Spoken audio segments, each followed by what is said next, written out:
So thank you so much for taking time for this interview. And let's start with the first question.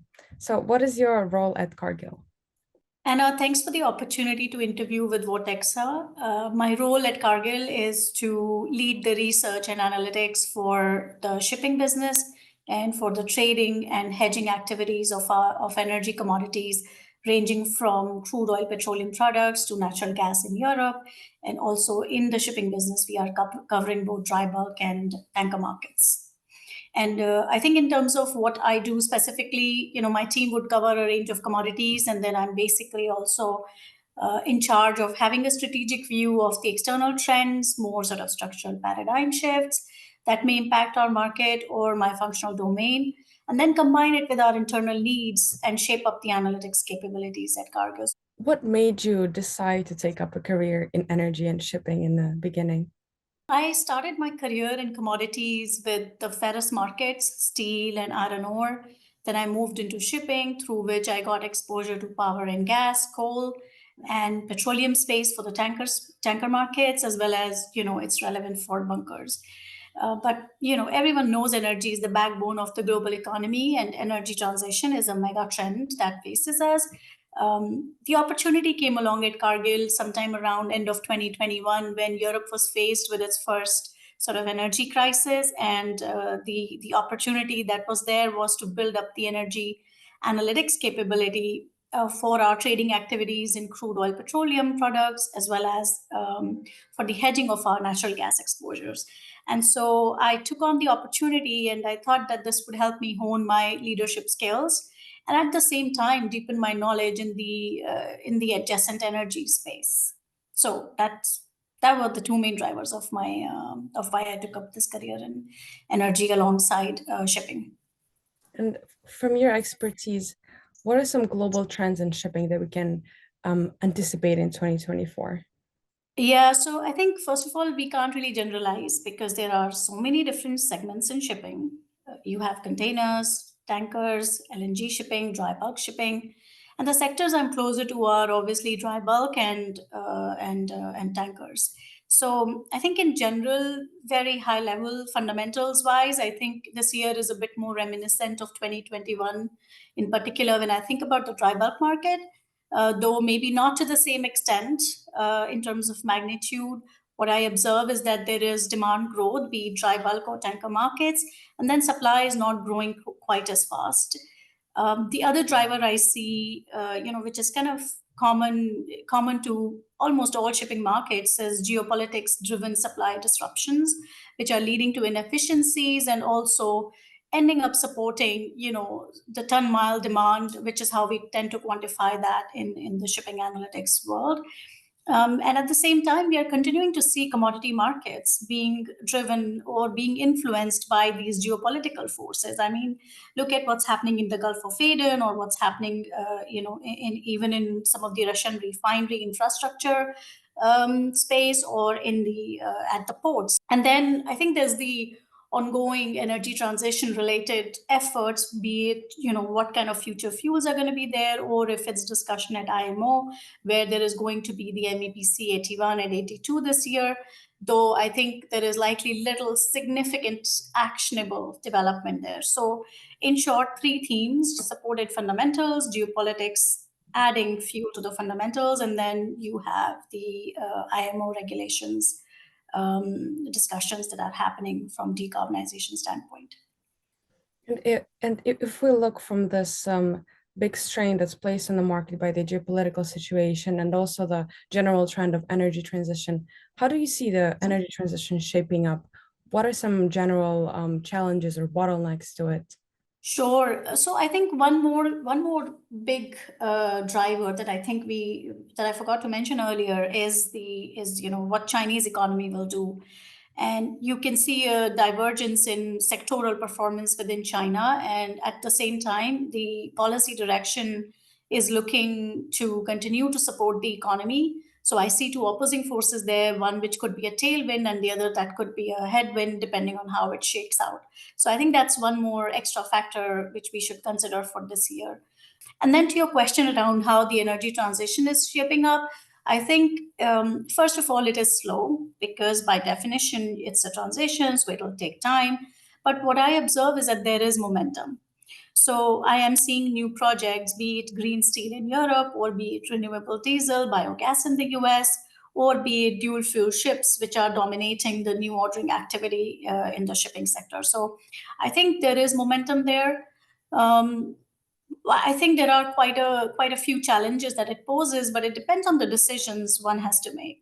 So if you are a decision maker that has to invest in long life assets, you are literally faced with the choosing from diverse technological pathways, which are uncertain, and it's not clear what the long term viability or scalability of some of the fuel or technology pathways is, and when they will become competitive, especially when it comes to shipping. So I think right now it's a little bit more about creating optionality in the shipping world and perhaps in other sectors too.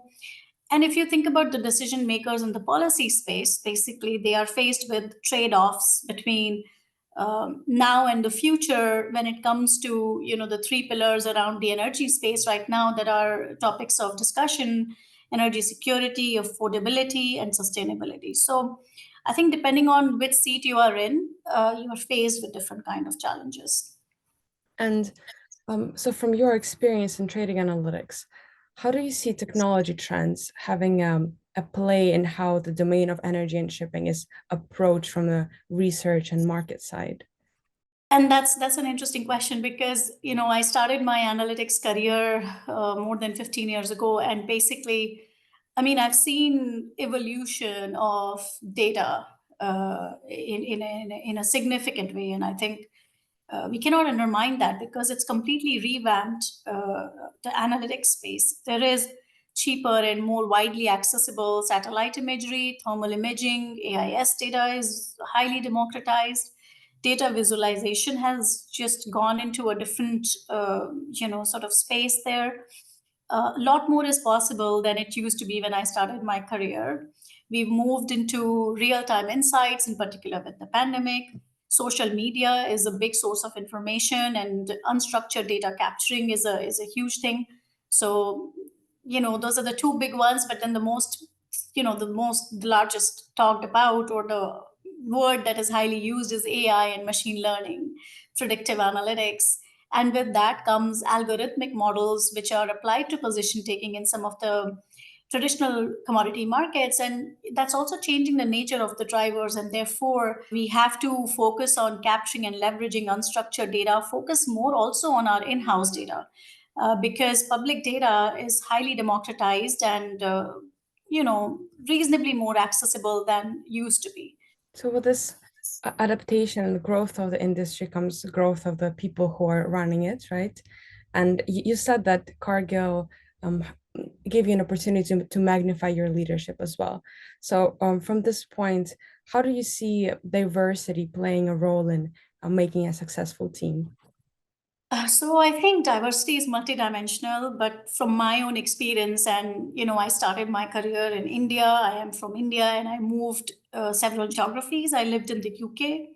I started my career with Cargill in Switzerland, and then I went on to work with Cargill in Singapore and came back to work in Switzerland just a few months back. And so, having seen a few different geographies, lived in different cultures, I can say that inclusion is what makes the biggest difference in organizations that have diverse talent. So you can have diverse talent, but inclusion is the one that is necessary to harness the value of that diversity.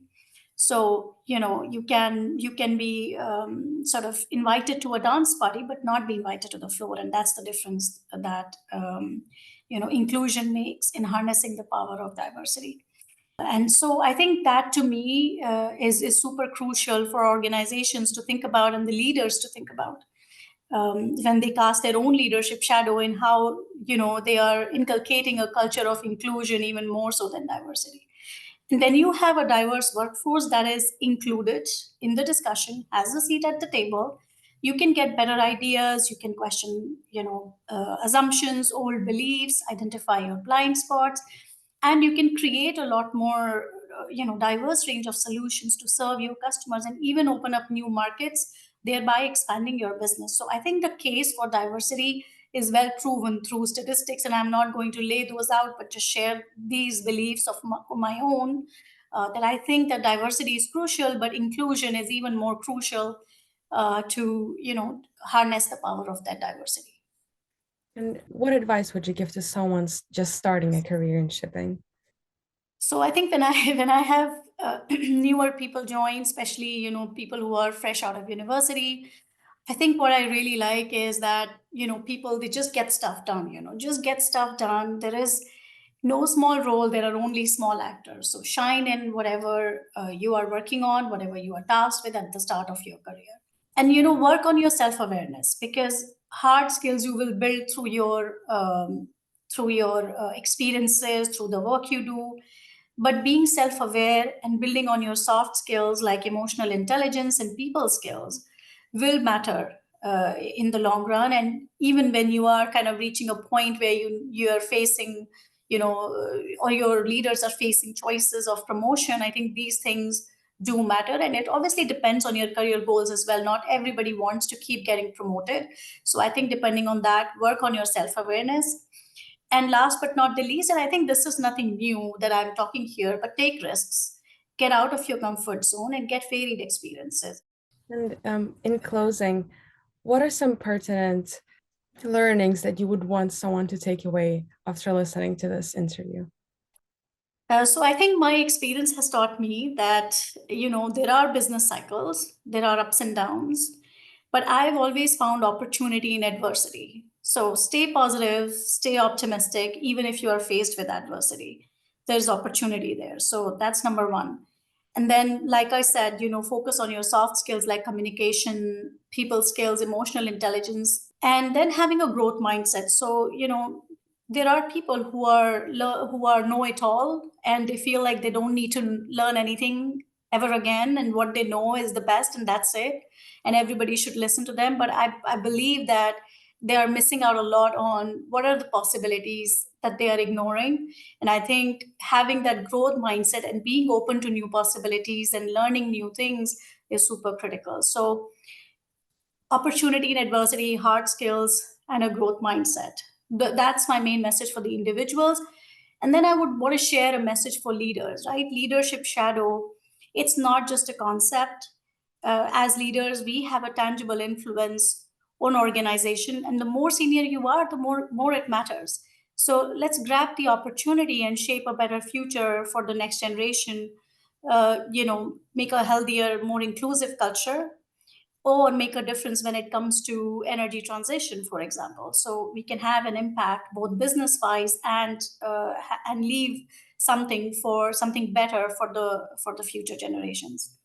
And lastly, I'd like to close by saying a huge thanks to my leaders and my team at Cargill for empowering me and supporting me throughout my career, and as well as thanks to you, Anna, and Vortexa for this opportunity to share some of my own beliefs and experiences with whoever is listening to this today. Thank you very much. Thank you so much as well for your insight.